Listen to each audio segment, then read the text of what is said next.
Сәлеметсіздер ме оқушылар, бүгін біз сіздермен Айғанат Олимпиадасының 3-ші турында келетін сұрақтарға ұқсас сұрақтарды талдайтын боламыз.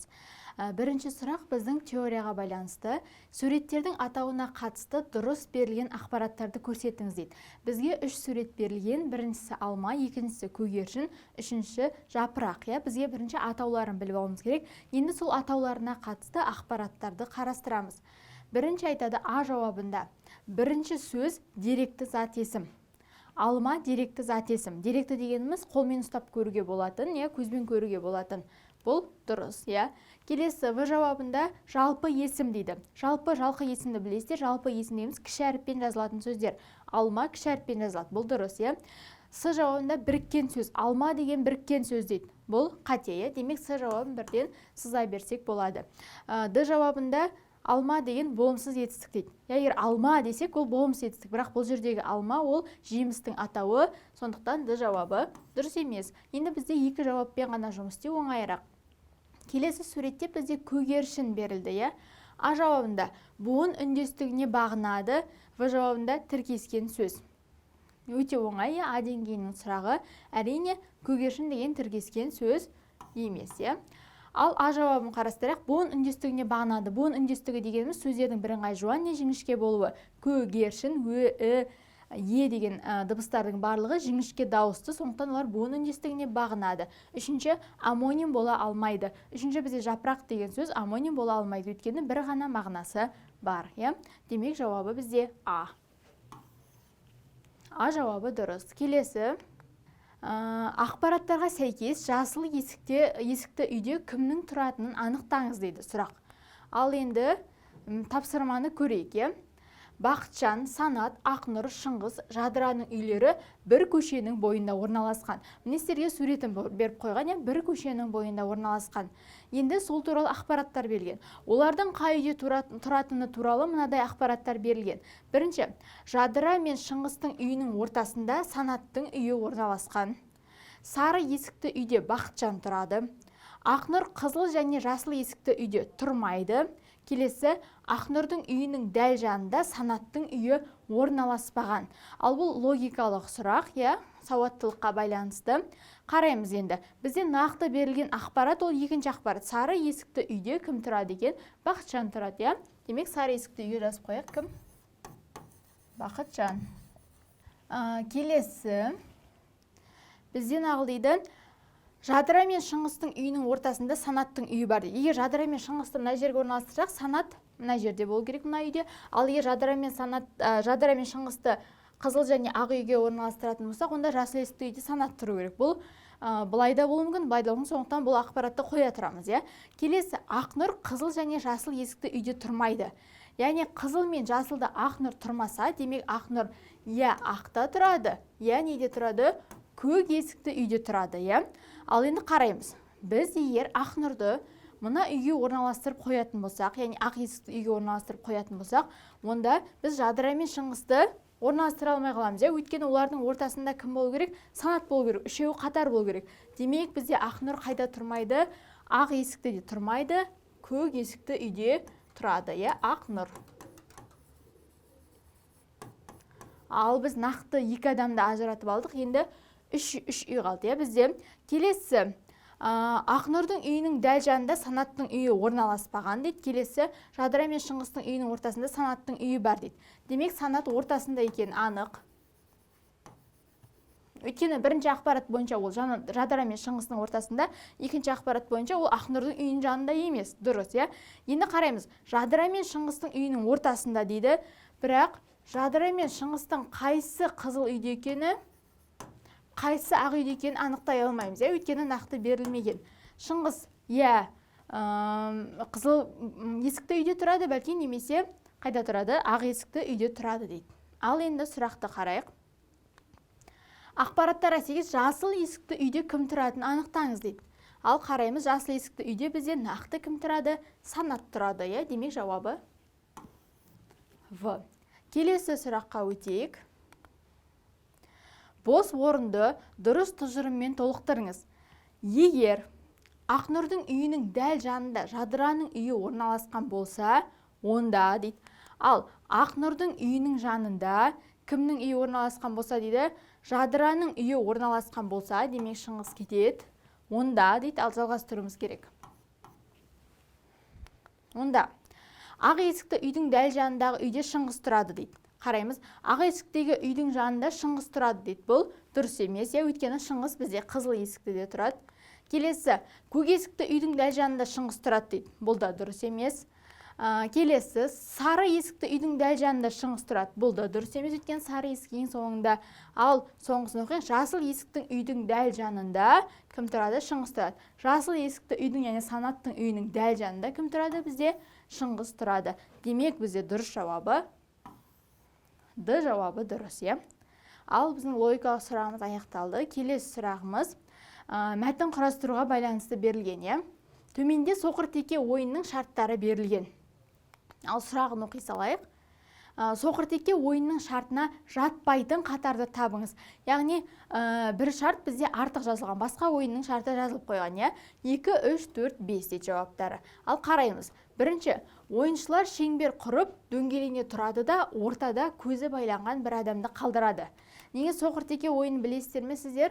Ол қалай тұрады? Адамдар бүйтіп дөңгеленіп тұрады және олардың ортасында бір адам көзі байлаулы тұрады, Ойыншылар шеңбер құрап тұрады дөңгеленіп, олардың ортасында көзі байланған бір адам тұрады дейді. Екінші, сөйтіп тақ жағы бір бөлек, жұп жағы бір бөлек бөлініп шығады дейді. Келесі, қалған ойыншылар соқыр текені қолымен түртіп қойып, одан айналып қашып жүреді. Ал соқыр теке сол түрткен адамды ұстап алып, тану керек, яғни оны кім түрткенін тану керек дейді.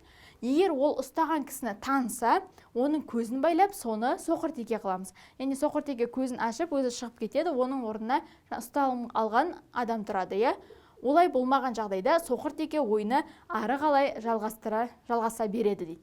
Ал енді қараймыз, қайсысы болады бізде? Қай шарт артық екен?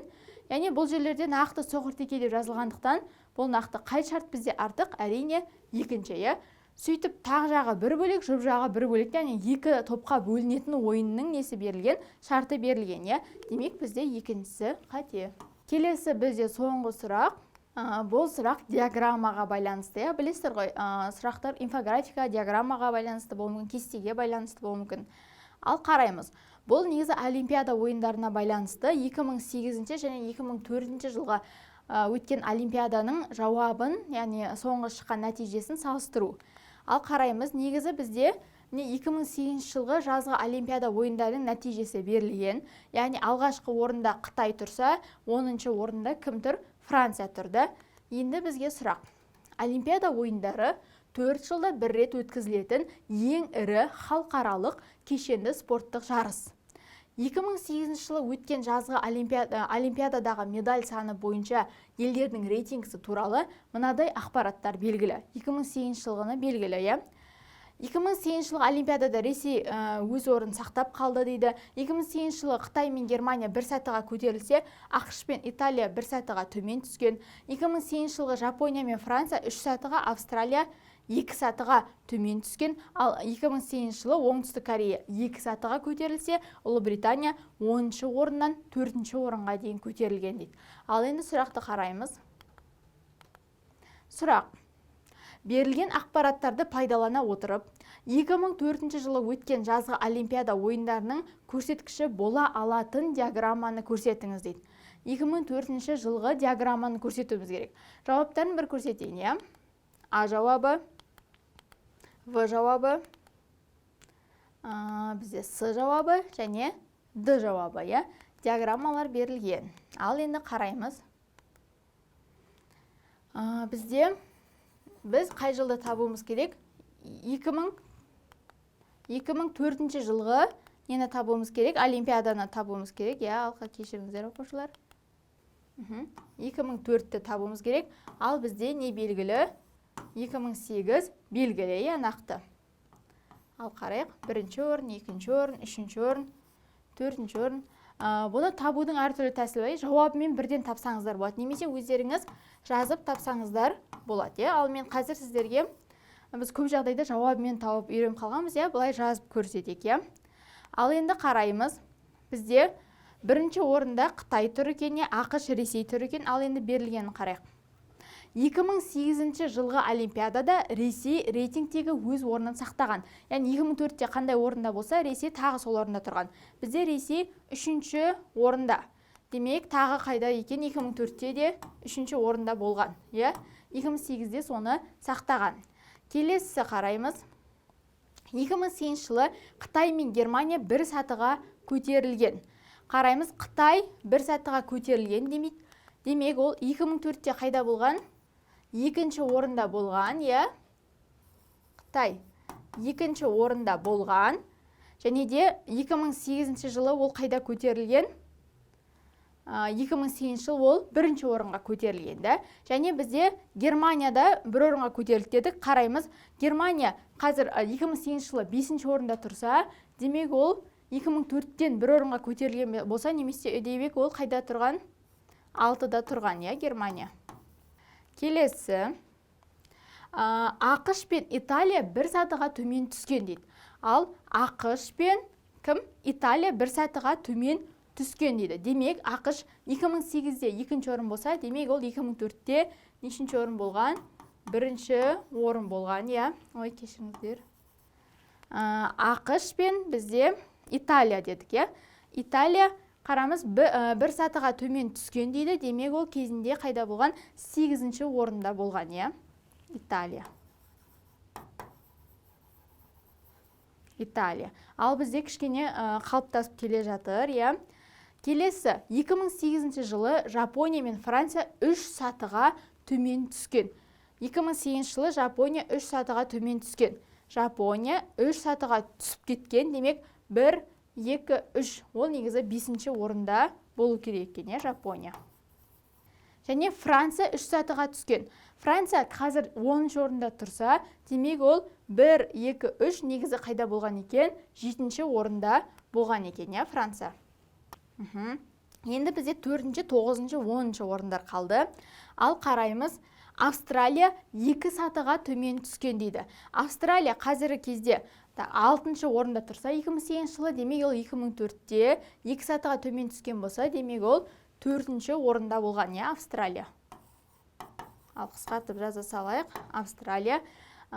Келесі бізде соңғы 2008 жылы Оңтүстік Корея 2 сатыға көтерілген, ал Ұлыбритания 10-ші орыннан 4-ші орынға көтерілген. Анық айтып тұрды, соңғы орында кім болған? Ұлыбритания болған, ал соңғы бізде қалған кім? Оңтүстік Корея. Ал енді осы кестедегідей нені табуымыз керек, жауапты табуымыз керек. ақш, Қытай, Ресей, Австралия. Жауаптарын қарайық. ақш, Қытай, Ресей, Австралия. ақш, Қытай, Ресей, Австралия. ақш, Қытай, Ресей, Австралия. ақш, Қытай, Ресей, Германия дейді. Бұл демек С жауабы дұрыс емес. Д жауабын қарайық. ақш, Қытай, Ресей, Австралия. Дұрыс, бас жағы келеді. Ал енді соңғы жағымен таба салайық. Біз соңғы жағында көп айырмашылық бар секілді. Бізде соңында қалай болар? Германия, Франция, Италия. Германия, Франция, Италия, Оңтүстік Корея болар. Германия, Франция, Италия келмейді. Германия, Франция, Италия, Оңтүстік Корея, Ұлыбритания. Дұрыс, келіп тұр, Келесі соңғы Германия, Франция келмейді, Демек, бізде дұрыс жауабы не? В жауабы дұрыс екен. Бұны немесе сіздер жауабына қарап, егер сізде кітапшада анық көрінетін болса, жауабына қарап, және алдыңғы 2008 жылғы диаграммамен салыстырып тапсаңыздар болады. Ал осымен біздің тест талқылауымыз аяқталды. Сәттілік тілейміз.